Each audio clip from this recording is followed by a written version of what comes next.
ఒక అమ్మాయికి first time I love you చెప్పేటప్పుడు ఆ అబ్బాయి ఎందుకు మోకాళ్ళుని పూవిస్తాడు?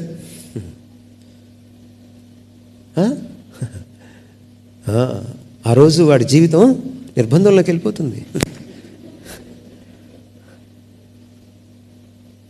కమిట్ అయిపోతాడు. యేసు ప్రభుతో కమిట్ అవ్వడం అంటే తెలుసా మీకు? యేసు ప్రభుకి నా సర్వ స్వేచ్ఛను దారాదత్తం చేయడం. ఒక రకంగా అది బానిసత్వం. అందుకని అపోస్తలులు ఏమని రాసుకున్నారు? The bond servant of Jesus Christ and called to be an apostle, I Paul. అయితే ఇక్కడ ఒక గొప్ప విషయం ఏంటంటే, లోకము మనకిచ్చే స్వేచ్ఛలో బానిసత్వమే మిగులుతుంది. యేసుక్రీస్తు వారి బానిసత్వంలో స్వేచ్ఛ ఉంటుంది. This is the paradox of life. ఇది జీవన వైవిధ్యం.